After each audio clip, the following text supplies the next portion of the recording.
BNP তো দাবি করেছে আমরা জাতীয় সরকার গঠন করব। এটা বিএনপির দাবি। আর জাতীয় সরকার গঠন করার জন্য সবচেয়ে ভালো পদ্ধতি পিআর সিস্টেম নির্বাচন। জাতীয় সরকার সর্বদলের অংশগ্রহণমূলক সরকার, আর সর্বদলের অংশমূলক সরকার গঠন হতে পারে একমাত্র পিআর সিস্টেম নির্বাচনের ভিত্তিতেই। তাহলে কেন বিএনপি মানছে না, কারণটা কি আমি তো বুঝি না। অবশ্যই বিএনপিকেও পিআর সিস্টেমে নির্বাচন মানা উচিত। সংস্কার চাই।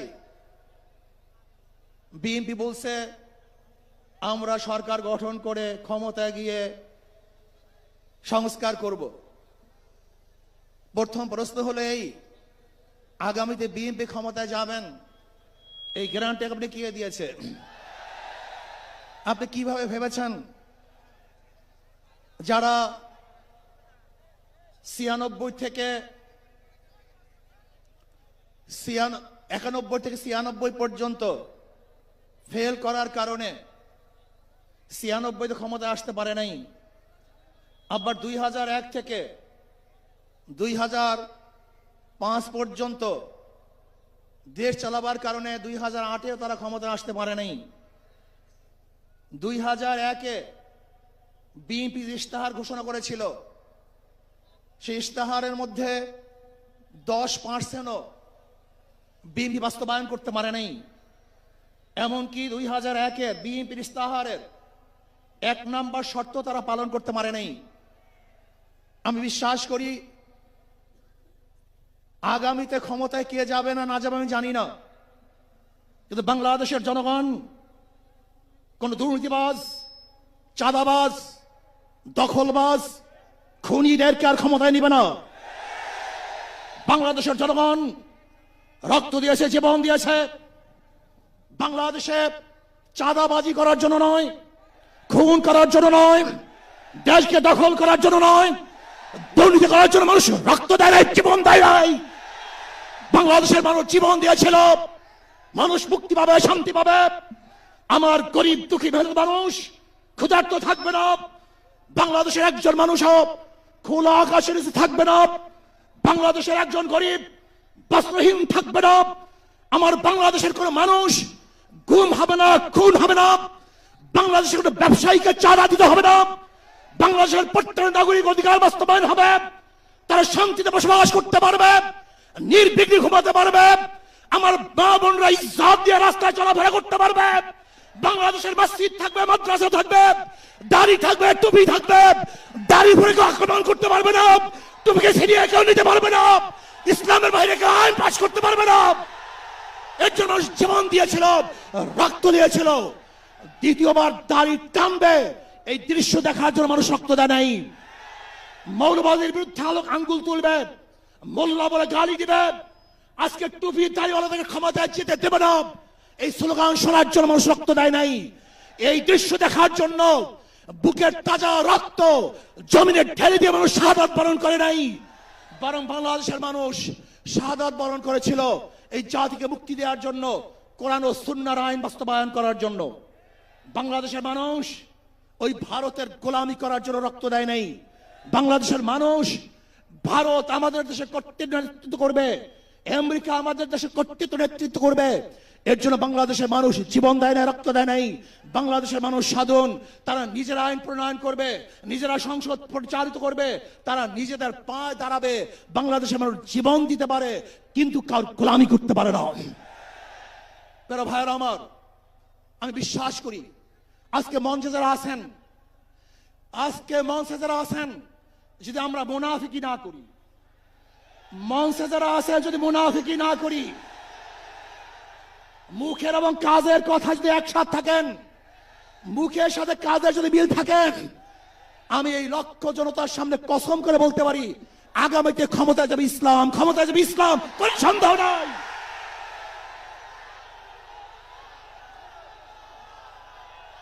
কিন্তু খবরদার যদি মুনাফিকি করি, তাহলে এদেশের মানুষ সচেতন হয়েছে, এদেশের মানুষ সব জ্ঞানী হয়ে গেছে।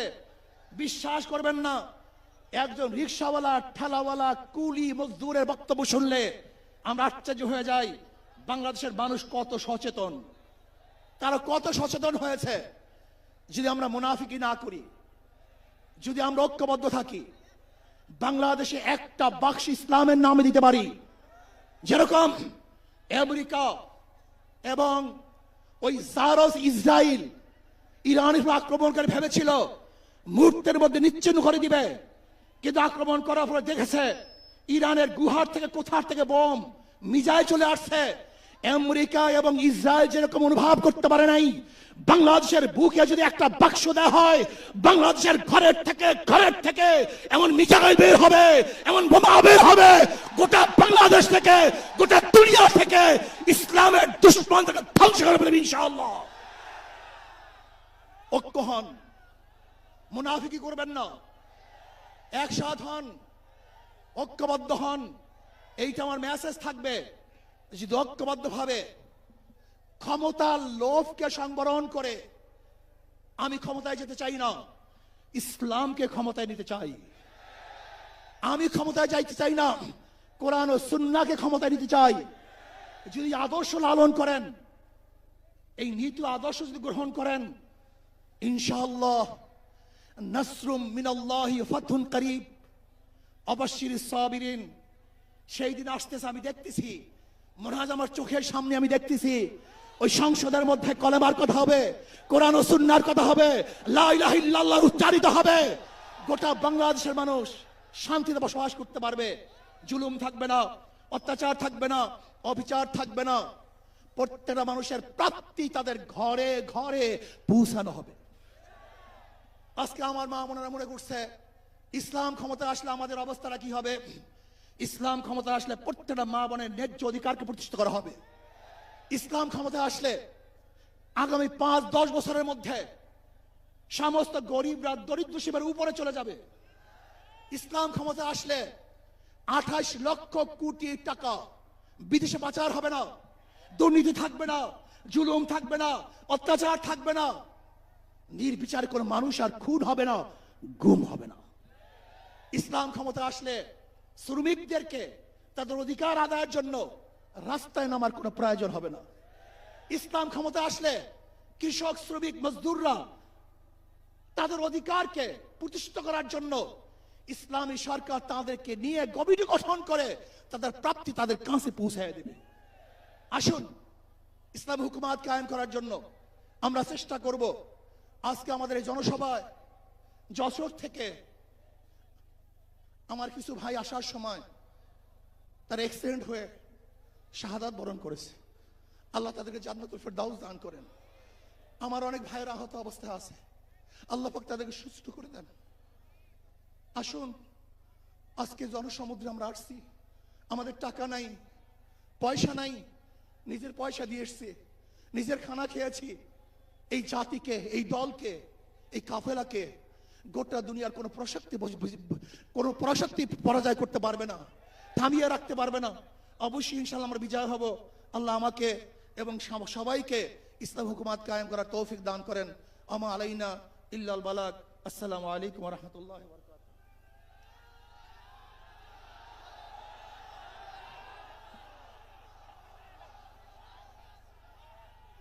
সংগ্রামী বন্ধুগণ, আজকের এই ঐতিহাসিক মহাসমাবেশের এ পর্যায়ে সভাপতির বক্তব্য রাখবেন এদেশের মুক্তিকামী মানুষের অবিসংবাদিত নেতা, নীতির প্রশ্নে আপোষহীন ইসলামী আন্দোলন বাংলাদেশের সংগ্রামী আমির হযরত মাওলানা মুফতি সৈয়দ মোহাম্মদ রেজাউল করিম পীর সাহেব চরমনাই।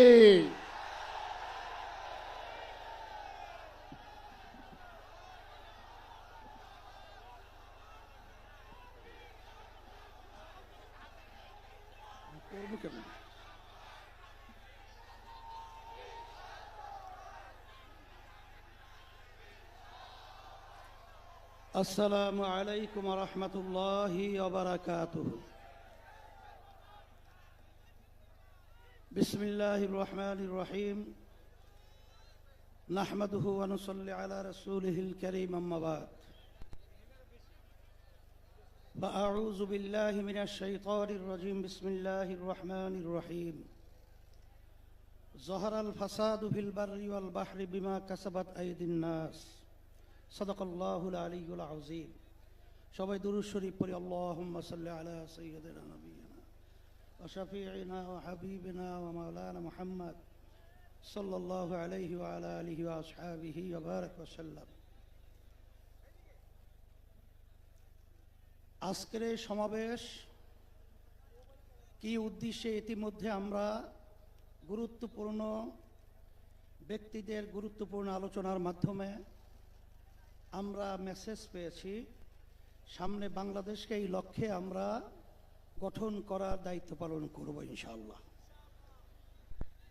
সংস্কার বিচার ও পিআর পদ্ধতিতে জাতীয় নির্বাচন আয়োজনের দাবিতে এবং দেশ ও ইসলাম বিরোধী সকল ষড়যন্ত্র ও চক্রান্তের প্রতিবাদে আয়োজিত ইসলামী আন্দোলন বাংলাদেশে আজকের এই মহাসমাবেশে উপস্থিত বিভিন্ন রাজনৈতিক দলের নেতৃবৃন্দ, ওলামায়ে কেরাম, সাংবাদিক বন্ধুগণ, শিক্ষাবিদ, বুদ্ধিজীবী ও প্রিয় দেশবাসী, সবাইকে আন্তরিক শুভেচ্ছা ও কৃতজ্ঞতা জানাচ্ছি। শুরুতেই জুলাই অভ্যুত্থানে জীবন উৎসর্গকারী বীর যোদ্ধাদের স্মরণ করছি। তাদের শোকাহত পরিবার পরিজনের প্রতি সমবেদনা জ্ঞাপন করছি। আহত ও ক্ষতিগ্রস্ত সকলের প্রতি সম্মান ও কৃতজ্ঞতা জানাচ্ছি। 1957 সাল থেকে শুরু করে 1947 ও 1971-এর সকল যোদ্ধাদের প্রতি শ্রদ্ধা ও সম্মান প্রদর্শন করছি। ভাইরা আমার, দুর্নীতি দুঃশাসন মুক্ত সমৃদ্ধ ও উন্নত রাষ্ট্র নির্মাণের জন্য এ দেশের মানুষ শত শত বছর ধরে আত্মত্যাগ করে যাচ্ছে। সুশাসন প্রতিষ্ঠার জন্য রক্তের নজরানা পেশ করে যাচ্ছে। তারই ধারাবাহিকতায় 24 জুলাই আগস্টে ও আরেকটি গণ অভ্যুত্থান হয়েছে। আমাদের অতীতের আত্মত্যাগ বিফলে গেছে ভুল নীতি এবং অসুস্থ রাজনীতির কারণে। সুতরাং জুলাই অভ্যুত্থানকেও আমরা অতীতের মতো ব্যর্থ হতে দিতে পারি না। আবু সাইদ ও মুগ্ধরা আমাদের স্মৃতিতে অম্লান হয়ে আছে। আহতরা এখনো ক্ষত বয়ে বেড়াচ্ছে। তাই প্রয়োজনীয় রাষ্ট্র সংস্কার এখনই করতে হবে। পতিত স্বৈরতন্ত্রের সাথে জড়িতদের বিচার করতে হবে। আরেকটা কথা স্পষ্ট ভাষায় বলে দিতে চাই, পিআর পদ্ধতিতে নির্বাচন আয়োজন করার কোনো বিকল্প নাই। আজকের এই জনসমুদ্র পিআর পদ্ধতি নির্বাচনের পক্ষের জনসমুদ্র। সংগ্রামী দেশবাসী, 1972 সালে রচিত সংবিধান ছিল দেশের মানুষের বোধবিশ্বাস ও গণ আকাঙ্ক্ষার বিরোধী। সেই সংবিধান রচয়িতাদের স্বাধীন বাংলাদেশের সংবিধান রচনা করার ম্যান্ডেটই ছিল না। তারা ভিন দেশের সংবিধান অনুসরণ করেছিলেন, ফলে যা হওয়ার তাই হয়েছে। কোনো ক্ষেত্রেই কাঙ্ক্ষিত সমৃদ্ধ ও উন্নতি হয় নাই। রাজনৈতিক সংস্কৃতি কলুষিত হয়েছে। সবচেয়ে ভয়াবহ ব্যাপার হলো সংবিধান মেনেই স্বৈরাচার তৈরি হয়েছে। এজন্যই আমরা সংস্কারের প্রশ্নে অটল, অবিচল ও আপোষহীন অবস্থান নিয়েছি। ভাইরা আমার, জুলাই অভ্যুত্থানের প্রধান লক্ষ্য ছিল দেশকে স্বৈরাচারের হাত থেকে রক্ষা করা, 54 বছরের জমা হওয়া জঞ্জাল দূর করা। অভ্যুত্থানের পরে সংস্কার কমিশন গঠন করা হয়েছে। আমরা মতামত দিয়েছি। এখন সংস্কার নিয়ে দ্বিতীয় দফা আলোচনা চলছে। আমরা লক্ষ্য করছি মৌলিক সংস্কারে কেউ কেউ গড়িমসি করছেন। এটা জুলাইয়ের সাথে বিশ্বাসঘাতকতা। স্বৈরাচার তৈরির রাস্তা খোলা রাখা যাবে না। সংস্কার না করে নির্বাচন আয়োজন করে দেশকে আবারও আগের অবস্থায় নিয়ে যাওয়া যাবে না। রাষ্ট্রের মূলনীতি সহ সংসদের উভয় কক্ষে পিআর পদ্ধতি নির্বাচনের মতো বিষয় ঐক্যমত্য না হলে গণভোটের আয়োজন করতে হবে। ভাইরা আমার, পতিত ফ্যাসিস্ট জুলুমের রাষ্ট্র তৈরি করেছিল, হাজার হাজার মানুষকে গুম ও খুন করেছে, বিলিয়ন বিলিয়ন টাকা দেশ থেকে চুরি করে নিয়ে গেছে, লাখো মানুষকে কারাবন্দী করেছে, চাঁদাবাজি করে মানুষের জীবনকে অতিষ্ঠ করেছে, আর 24 জুলাই তো প্রকাশ্যে গণহত্যা করেছে। ফলে তাদের কোনো ক্ষমা নাই। যারা সরাসরি ফৌজদারি অপরাধের সাথে জড়িত ছিল তাদের বিচার করতে হবে। যারা অপরাধে সহায়তা করেছে তাদেরও বিচার করতে হবে। বিচারের ক্ষেত্রে কিছুটা অগ্রগতি হলেও পতিত সরকারের অধিকাংশ মন্ত্রী, এমপি এবং নেতারা এখনো জেলের বাইরে। অনেকেই দেশের বাইরে থেকে উস্কানি দিয়ে যাচ্ছে। আজকের এই মহাসমাবেশ থেকে ঘোষণা করছি, অবিলম্বে ফ্যাসিবাদীর সাথে জড়িত সকলকে শাস্তির আওতায় আনতে হবে। আরেকটা কথা বলি, সুপ্রিম কোর্টে বিচারপতি নিয়োগ নিয়ে অতীতের মতোই বাতাসে নানা রকম কথা ভাসছে। আমরা আমাদের চোখ কান খোলা রেখেছি। যোগ্যদের বাদ দিয়ে যদি তথাকথিত শপথবদ্ধ রাজনীতিবিদদের নিয়োগ দেওয়া হয়, তা কারোই বা কারো জন্যই সুকুমার হবে না। প্রিয় দেশবাসী, দেশের সকল মানুষের ভোটের দাম সমান। কারো ভোট যাতে অবমূল্যায়ন না হয় সেই ব্যবস্থা করতে হবে। তাই আগামী নির্বাচনে সংসদের উভয় কক্ষে অবশ্যই পিআর পদ্ধতিতে নির্বাচন দিতে হবে। যে যার যত শতাংশ ভোট পাবে সংসদে তাদের সেই অনুপাতি হার আসন থাকবে। এই পদ্ধতিতে রাষ্ট্র পরিচালনায় সকলের মতের প্রতিফলন ঘটবে। কোনো দল জালেম হওয়ার সুযোগ পাবে না। এটা জিনজির দাবি, এটা এখন জনগণের দাবি, দেশের অধিকাংশ রাজনৈতিক দলের দাবি, সকল ধর্মের মানুষের দাবি। আজকের এই মঞ্চ এটা আবারও প্রমাণ করেছে। ভাইয়েরা আমার, আমরা বারবার রক্ত দিয়েছি কিন্তু সফলতা পাই নাই। কারণ আমরা প্রতিবারই নেতা ও নীতি বাছাই করতে ভুল করেছি। আমরা 54 বছরে অনেক দলকে দেশ শাসন করতে দেখেছি, কিন্তু ইসলামকে এখনো ক্ষমতায় নিতে পারি নাই। এবার ইসলামপন্থীদের ঐক্যের ব্যাপারে গণপ্রত্যাশা তৈরি হয়েছে। আমি শুরু থেকে ইসলামপন্থী সকল ভোট এক বাক্সে আনার কথা বলে আসছি। আগামী নির্বাচনে শুধু ইসলাম দলই নয়, ইসলামী দলই শুধু নয়, বরং দেশপ্রেমিক আরো অনেক রাজনৈতিক দলও এক বাক্সে নীতিতে আসতে পারে ইনশাআল্লাহ। যদি আমরা একত্রে নির্বাচন করতে পারি, যদি কার্যকর ঐক্য গড়ে তুলতে পারি, তাহলে বাংলাদেশে ইসলামপন্থীরাই হবে প্রধান রাজনৈতিক শক্তি। রাষ্ট্র পরিচালনার দায়িত্ব আমাদের হাতেই আসবে ইনশাআল্লাহ। প্রিয় দেশবাসী, অন্তর্বর্তীকালীন সরকার জুলাই অভ্যুত্থানের ফসল। এত জনসমর্থন নিয়ে আর কোনো সরকার দায়িত্ব গ্রহণ করে নাই। আমরা নিঃস্বার্থভাবে এই সরকারের পাশে দাঁড়িয়েছি। সরকারকে বলবো, সংস্কার, বিচার ও সুষ্ঠু নির্বাচনের যে অঙ্গীকার নিয়ে আপনারা দায়িত্ব নিয়েছেন, সেই দায়িত্ব পালনে অবিচল থাকুন। কারো দ্বারা প্রভাবিত হয়ে লক্ষ্য থেকে বিচ্যুত হবেন না। নিরপেক্ষ থেকে দায়িত্ব পালন করুন। আমরা আপনাদের পাশে ছিলাম, আছি এবং থাকবো ইনশাআল্লাহ। প্রিয় ভাইরা আমার, আইন শৃঙ্খলা পরিস্থিতি, রাজনৈতিক চরিত্র, চাঁদাবাজির ক্ষেত্রে অবস্থার এখনো কোনো পরিবর্তন হয় নাই। একটি দলের বিরুদ্ধে অভিযোগ উঠেছে, কারো নাম ধরে সমালোচনা করতে চাই না। তবে পুরনো রাজনৈতিক অপসংস্কৃতি জিয়ে রাখার চেষ্টা সহ্য করা হবে না। রাজনীতির নামে সন্ত্রাস, চাঁদাবাজিকে অবশ্যই প্রতিহত করতে হবে ইনশাআল্লাহ। ভাইরা আমার, আমাদের প্রধান লক্ষ্য হবে মানুষের জীবনের নিরাপত্তা নিশ্চিত করা এবং গণমানুষের জীবন মান উন্নত করা, ভবিষ্যৎ প্রজন্মের জন্য নিরাপদ দেশ গড়ে তোলা, মানুষের বিশ্বাস ও চিন্তার স্বাধীনতা নিশ্চিত করা। আমরা একটি সমৃদ্ধ বাংলাদেশ নির্মাণ করতে চাই। কৃষক ও শ্রমিক ভাইদের উদ্দেশ্যে আমি বলতে চাই, অতীতে কেউ আপনাদের স্বার্থ রক্ষা করে নাই, আপনাদের শ্রম ঘামের প্রকৃত মূল্য কেউ দেয় নাই। ইসলামী শক্তি ক্ষমতা এলে আপনাদের স্বার্থ নিশ্চিত করা হবে ইনশাআল্লাহ। ব্যবসায়ী ভাইদের উদ্দেশ্যে বলতে চাই, আপনাদেরকে পদে পদে চাঁদা দিতে হয়, প্রশাসনিক হয়রানির শিকার হতে হয়, বিদ্যুৎ জ্বালানি নিয়ে ভোগান্তির শিকার হতে হয়, ঋণ পাওয়া নিয়ে ব্যতিব্যস্ত হতে হয়। ইনশাআল্লাহ আমরা রাষ্ট্র পরিচালনার দায়িত্ব পেলে আগামী বাংলাদেশ হবে ব্যবসা বান্ধব বাংলাদেশ।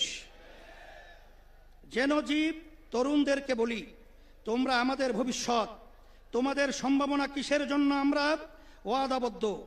আমি আমার প্রিয় তরুণ যুবকদের আশ্বস্ত করতে চাই, আগামী বাংলাদেশে তোমরাই হবে মূল শক্তি। ইসলামী আন্দোলন বাংলাদেশ তার ব্যবস্থা করবে ইনশাআল্লাহ। তোমাদের জীবনের প্রথম ভোট হোক সত্যের পক্ষে, কল্যাণের পক্ষে, ইসলামের বাক্সে। যদি তোমরা এটা করতে পারো, এদেশকে আমরা গড়ে তুলবই ইনশাআল্লাহ। আমাদেরকে কেউ দমাতে পারবে না ইনশাআল্লাহ। আমরা কথা দিচ্ছি, আমাদেরকে দায়িত্ব দিলে দুর্নীতি দুঃশাসন মুক্ত একটি সমৃদ্ধ বাংলাদেশ তোমাদের উপহার দেব ইনশাআল্লাহ। প্রবাসী ভাইদের উদ্দেশ্যে আমি বলতে চাই, আপনারা এদেশের অর্থনীতির অন্যতম প্রধান শক্তি, আপনারা আমাদের প্রেরণা, আপনারা ভিআইপি। আপনাদের উপযুক্ত সম্মান এবং ন্যায্য চাওয়া পাওয়া নিশ্চিত করার জন্য যা যা করার দরকার আমরা তাই করব ইনশাআল্লাহ। সম্মানিত ওলামায়ে কেরাম, আপনারা দেশের শ্রেষ্ঠ সন্তান, অথচ অনেক ক্ষেত্রেই আপনারা অবহেলিত এবং রাষ্ট্রের সুবিধা থেকে বঞ্চিত। আগামী নির্বাচনে আমরা দেশ পরিচালনার দায়িত্ব পেলে ওলামায়ে কেরামদের প্রাপ্য সম্মান ও মর্যাদা নিশ্চিত করব ইনশাআল্লাহ। প্রিয় দেশবাসী, ইসলামী আন্দোলন বাংলাদেশ প্রতিবেশী রাষ্ট্রের সাথে শান্তি ও সৌহার্দ্যপূর্ণ সম্পর্ক চায়, সহযোগিতামূলক সম্পর্ক চায়, নিরাপদ সম্পর্ক চায়। তবে কোনো আগ্রাসী মনোভাব, অবৈধ হস্তক্ষেপ বা চোখ রাঙ্গানি প্রত্যাশা করে না। বাংলাদেশের হিন্দু, বৌদ্ধ, খ্রিস্টান, উপজাতি, ক্ষুদ্র নৃগোষ্ঠী এবং মুসলমান সকলে মিলেই আমরা বাংলাদেশী। এই দেশ আমাদের সকলের, ধর্ম বর্ণ নির্বিশেষে সকলের জানমালের নিরাপত্তা নিশ্চিত করা এবং সবার জন্য সমান সুযোগ ও মর্যাদা প্রদান করা আমাদের রাজনৈতিক অঙ্গীকার। আমার মা বোনদের উদ্দেশ্যে বলতে চাই, নারীরা আমাদের জনশক্তির অর্ধেক। দেশ গঠনে নারীদের ভূমিকা খুবই গুরুত্বপূর্ণ। ইসলামী আন্দোলন বাংলাদেশ নারীর স্বাধীনতা, সম্মান ও অধিকার নিশ্চিত করতে চায়। আমরা নারীর প্রতি কোনো প্রকার সহিংসতা বরদাস্ত করব না, নারীকে পণ্য বানাতে দিব না। নারীর প্রকৃত মর্যাদা সমুন্নত করাই আমাদের পবিত্র দায়িত্ব। ভাইয়ের আমার, এ মহাসমাবেশ থেকে আমরা ফিলিস্তিনি জনতার প্রতি সমর্থন ঘোষণা করছি।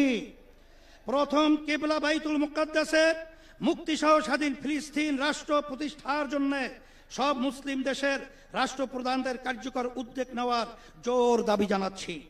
সংগ্রামী ভাইরা আমার, আমরা রাষ্ট্রের সুশাসন চাই, জবাবদিহিতা নিশ্চিত করতে চাই, যেখানে রাষ্ট্রপ্রধান ও জনতার কাছে জবাবদিহি করতে বাধ্য থাকবে। আমরা ন্যায়ের শাসন প্রতিষ্ঠা করতে চাই, আমরা দুর্নীতিমুক্ত বাংলাদেশ প্রতিষ্ঠা করতে চাই, আমরা দক্ষ সৎ জনপ্রশাসন গড়ে তুলতে চাই। প্রতিষ্ঠার পর থেকে আজ পর্যন্ত ইসলামী আন্দোলন বাংলাদেশ কখনো অন্যায়ের সঙ্গে আপোষ করে নাই, শর্টকাট পথে ক্ষমতায় যেতে চায় নাই, নীতি বিসর্জন দেয় নাই। সব কিছুর ঊর্ধ্বে আমরা ইসলাম, দেশ ও জনগণের স্বার্থকে প্রাধান্য দিয়েছি। আগামীতেও আমরা জনপ্রত্যাশাকে পূরণ করতে চাই। প্রিয় নেতাকর্মী বৃন্দকে বিশেষ করে আমরা বলবো, আপনারা অনেক ঘাম ঝরিয়েছেন, অনেক সময় দিয়েছেন, অনেক রক্ত দিয়েছেন, জীবন দিয়েছেন। আপনাদের কোরবানির বাদৌলতে ইসলামী আন্দোলন বাংলাদেশ আজ গণমানুষের শক্তিশালী রাজনৈতিক দলে পরিণত হয়েছে। এখন সময় ফসল ঘরে তোলার। সুতরাং মহাসমাবেশ থেকে ফিরে গিয়ে কমিটিগুলোকে আরো সক্রিয় করুন, গ্রাম মহল্লা ভোট কেন্দ্র ভিত্তিক কমিটি গঠন করুন, সকল ভোটারের কাছে গিয়ে দাওয়াত দিন, তাদের সামনে ইসলামের সৌন্দর্য শ্রেষ্ঠত্ব তুলে ধরুন, সকল ধর্মমত পথ ও মাসলাকের সাথে সম্পর্ক উন্নয়ন করুন, সকল পেশাজীবীদের সাথে সম্পর্ক ঘনিষ্ঠ করুন। প্রিয় দেশবাসী, আগামী বাংলাদেশ ইসলামের বাংলাদেশ, আগামী বাংলাদেশ দেশপ্রেমিকদের বাংলাদেশ, এই লক্ষ্য অর্জনে সকলকে সর্বোচ্চ শক্তি নিয়োগ করার আহ্বান জানাচ্ছি। আসুন সকলে মিলে আমাদের স্বপ্ন পূরণে একযোগে কাজ করি। আজকের মহাসমাবেশে আসার জন্য সবাইকে আবারও ধন্যবাদ ও কৃতজ্ঞতা জানাচ্ছি। ইসলামী আন্দোলন বাংলাদেশের সকল নেতা কর্মীকে শুকরিয়া জানাচ্ছি। আপনারা যেন পরিশ্রম করেছেন, তার প্রতিদান একমাত্র আল্লাহই প্রদান করবেন ইনশাআল্লাহ। সারা দেশ থেকে যারা এসেছেন, সহযোগিতা করেছেন, প্রচার করেছেন এবং বুদ্ধি পরামর্শ দিয়েছেন, তাদের সবার জন্য অন্তর থেকে বলছি জাযাকুমুল্লাহ খায়রান। আল্লাহ আপনাদের প্রতিদান দিবেন। প্রশাসনের ভাইদের শুকরিয়া জানাই, সাংবাদিক বন্ধুদের শুকরিয়া জানাই, আরও যারা যেভাবে সহায়তা করেছেন তাদের সবার জন্য আল্লাহর কাছে দোয়া করি। আল্লাহ হাফেজ। ইসলামী আন্দোলন বাংলাদেশ এমন একটা অবস্থান আপনাদেরকে মেসেজ দিয়েছে, 5ই আগস্টের পরে এখন ইসলামের পক্ষে যে ক্ষেত্র তৈরি হয়েছে, এই ক্ষেত্রে যদি আমরা মাঠে ময়দানে সোচ্চার না থাকি, তাইলে এই দেশের ভিতরে মাঠের ভিতরে আগাছা জন্মাবে এবং ফ্যাসিস্টরা আমাদের বাংলাদেশকে কলুষিত করবে। নুরুর মতো লোককে অপমান করেছেন, আবার ভোট কেন্দ্রে ওরা দখল করবে, ওদেরকে উৎখাত করতে হবে, বঙ্গোপ সাগরে ওদেরকে নিক্ষেপ করতে হবে, বাংলাদেশকে স্বাধীন বাংলাদেশ ঘোষণা করতে হবে। আল্লাহ হাফেজ। সকলকে উদাত্ত আহ্বান জানিয়ে আমরা আলোচনা শেষ করছি। আলহামদুলিল্লাহ। আল্লাহ সকলকে ভালো রাখুক, কবুল করুক। বিশেষ করে যারা যশোর থেকে বিভিন্ন জায়গা থেকে আসার পথে যারা শাহাদাত বরণ করেছেন, আল্লাহ তাদের শাহাদাতের দরজা আল্লাহ তাদেরকে দান করুক, এবং যারা আহত হয়েছেন আল্লাহ তাদেরকে সুস্থ করুক। সবাইকে ধন্যবাদ এবং আল্লাহ কবুল করুক। আমরা সবাই একত্রিত হয়ে ইসলাম দেশ মানবতার কল্যাণের জন্য কাজ করতে পারি। আল্লাহ সবাইকে ভালো রাখুক, আল্লাহ তৌফিক দেওক, আর রাষ্ট্রীয় পর্যায়ে ইসলাম ক্ষমতায় যাক, এই আশাবাদ ব্যক্ত করে শেষ করছি। আসসালামু আলাইকুম ওয়া রাহমাতুল্লাহি ওয়া বারাকাতুহু।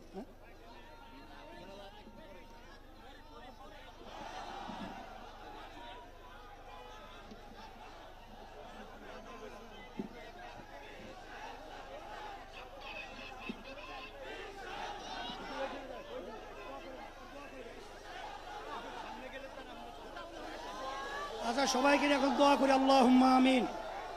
রব্বানা আতিনা ফিদ দুনিয়া হাসানাতাও ওয়া ফিল আখিরাতি হাসানাতাও ওয়া কিনা আযাবান নার।